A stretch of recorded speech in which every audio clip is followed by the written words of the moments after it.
In the summer of 1942, the Second World War is at its peak. The Nazis have launched multiple attacks and are winning in most of them. The Allied forces promise to help each other during the war with ammunition and manpower. One of the most important members of the Allied forces, the Soviet Union, is in a very bad situation as they suffer heavy losses from the Nazis. As promised, the Allied forces send weapons and supplies to the Eastern Front by cargo ships that travel in formations called convoys. But the crews are civilian seamen who are promised protection by military escorts due to constant threats from Nazi planes, submarines and warships.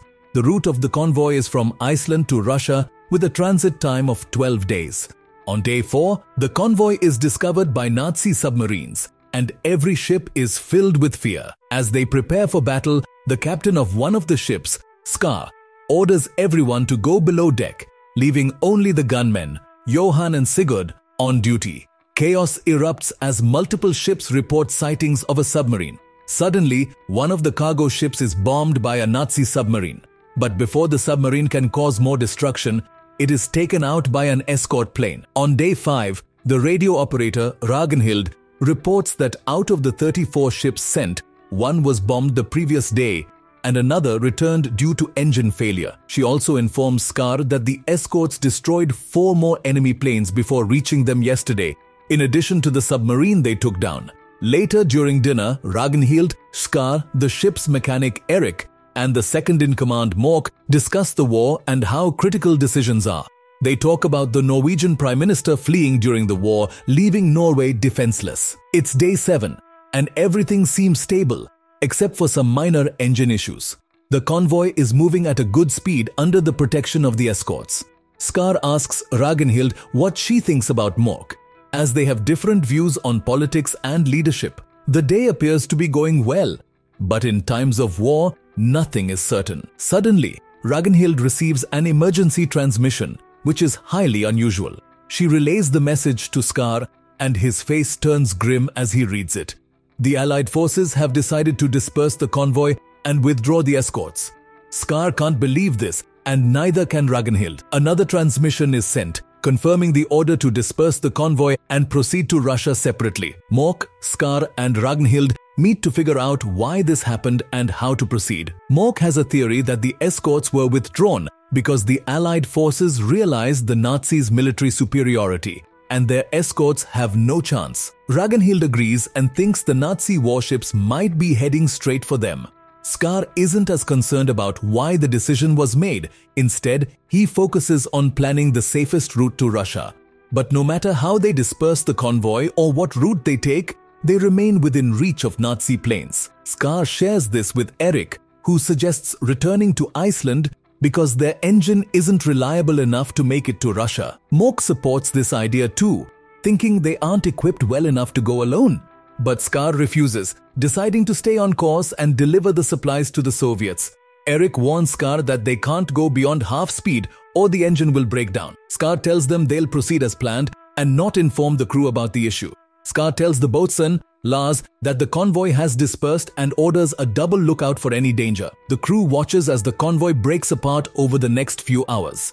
Later, Skar calls Mork to his quarters and asks about his past. Skar knows Mork was once a captain whose ship was attacked. Mork admits that after the attack, he spent his time getting his crew onto lifeboats and saving everyone. Skar appreciates Mork's calmness during a crisis but warns him not to share this story with anyone. There's a superstition that a captain who loses his ship brings bad luck. On day 8, Ragnhild receives several distress signals from 4 ships that were all attacked and sunk. Mork suggests turning back, but Skar insists on staying the course. Later, they come across a ship that had sent a distress signal. Mork orders the ship to head slowly toward it and prepare the lifeboats for rescue. Skar, realizing they've changed course, runs to the bridge and confronts Mork. He orders the ship to turn around, but just then, the ship in front of them gets bombed. They soon realize they are surrounded by sea mines. Skar asks Mork to bring the youngest crew members and have them climb down the side of the ship to physically push the sea mines away. Mork gathers 4 of the youngest lads and tells them to put on life jackets. They are tied to a rope and sent down the side of the ship with long sticks to push the mines, carefully avoiding the trigger points. One by one, they slowly push the mines away. But suddenly, one of the lads, Isaacson has his rope come loose and he falls into the ocean. Despite their best efforts to save him, Isaacson becomes the first crew member to die. Mork gets angry and tells Scar to pick someone to die next time. Scar fires back, saying it wouldn't have come to this if Mork hadn't changed the course. Sigurd, who was Isaacson's roommate, is devastated and has to be calmed down by Johan. Eric then tells Scar that he wants to get off the ship and never come back. But Scar convinces him that they need him. He promises Eric a leave of absence, claiming he is ill once they reach Russia. Lars gathers Isaacson's belongings to put them in a box, but in the box, he finds the secret transmission messages that were kept from the crew. He realizes the escorts have abandoned the convoy. Lars immediately tells the crew, spreading fear among them. Scar heads down to address the crew and confirms they are indeed on their own. But he points out that this also means they can decide their own fate and move at their own pace, which will make it harder for the Nazis to track them one by one. He reminds them that thousands of Russians are dying on the Eastern Front every day, and it's their job to make sure the Soviets get the equipment and supplies they need to win the war. After all, they are allies, and they are in this together. On day 9, more distress signals come from the other ships and Mork tries to convince Ragnhild that Scar's plan is wrong. He tells her to talk to Scar since he listens to her, but Scar interrupts their conversation. From the bridge, they see the ship that sent the distress signal get bombed. Mork confronts Scar again, urging him to turn back while they still can. Scar calls him selfish, accusing him of only thinking about the crew and not the larger course of the war. As they argue, the plane that destroyed the other ships turns around and heads for them. Everyone rushes below deck, while Johan, Sigurd and another gunman, Evanson, prepare for battle. The plane flies directly at them, firing as it comes. Johan bravely shoots back but misses. The plane drops a bomb, but it barely misses the ship. The plane turns around, preparing for a second attack. The deck catches fire and Evanson panics. This time, the plane drops multiple bombs, but they all miss. Johan keeps firing tirelessly and finally hits the plane. Mork runs to calm Evanson as another plane approaches. The second plane strafes the ship, firing at them, and Johan shoots back again. But this time, the plane does more damage. Evanson is hit and dies instantly. But that's not all. The bridge is also struck and Scar is injured. A splinter has cut through his belly, making him bleed heavily, squirting blood everywhere.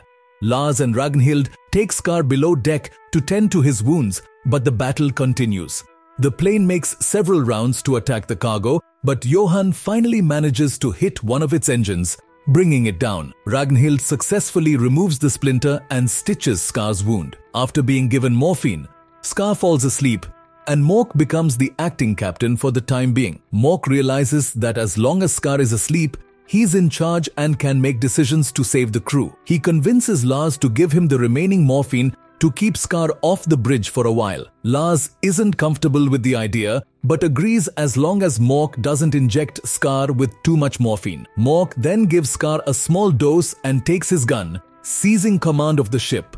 Mork speaks with Eric and tells him that fixing the ship is their top priority, so they slow down and stop for half a day. Ragnhild objects to the idea of staying in one place for so long, like sitting ducks, especially with many of the convoy's ships already destroyed. Mork admits he doesn't have a solid plan yet, but insists they need to stay together. Later, Mork comes up with a plan to head further north, away from the range of Nazi planes. On day 11, it's clear they've gone far north as everything is freezing. Evanson is given a proper send-off at sea. Johan gives Sigurd his first tattoo to mark the 2 planes they took down. Sigurd feels undeserving, but Johan assures him that both the shooter and the helper deserve credit for taking down a plane. After sailing for a few more hours, they encounter thick ice and become stuck. To make matters worse, their machine gun is completely frozen, leaving them defenseless.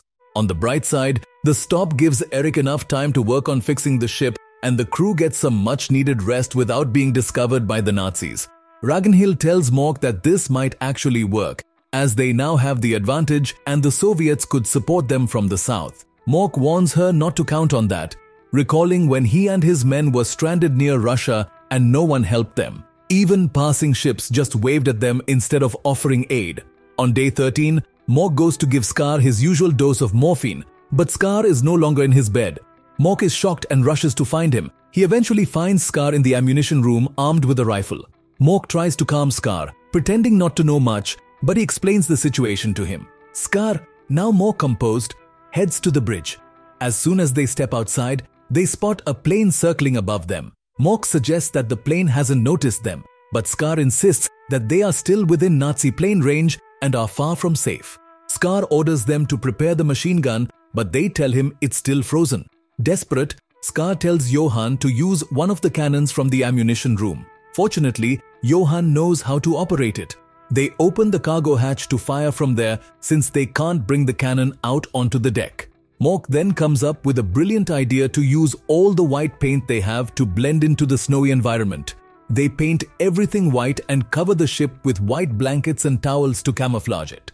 The plane turns toward them, and Johann anxiously waits for it to come closer. Mork tells Scar not to engage the plane, suggesting it might not have spotted them. Nazi planes usually attack in groups, and since this one is alone, it's likely unaware of their presence. Sigurd and Johann are ready to fire, watching as the plane draws nearer.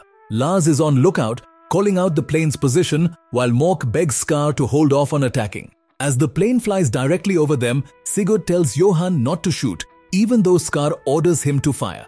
Johann hesitates and holds his fire. Luckily, the plane doesn't attack, meaning Mork's camouflage has worked. Everyone breathes a sigh of relief, realizing that Mork's plan was indeed brilliant. Scar admits that Mork's leadership, though unconventional, was effective. Thanks to Mork's intelligent plan, the cargo ship now has a healthy engine, a well-rested crew, and, most importantly, a bond of trust between him and Scar. Scar gives Mork control of the bridge and quietly tells him he knows about the morphine. Mork admits he doesn't regret his actions and would do it again if needed. Finally, the ship makes its final preparations and sets course for Russia to deliver the supplies that will help end the war. Thanks to the convoy's efforts, the Soviets defeat the Nazis at the Battle of Stalingrad in 1943, a victory that significantly impacts the course of the war and changes the history of the world.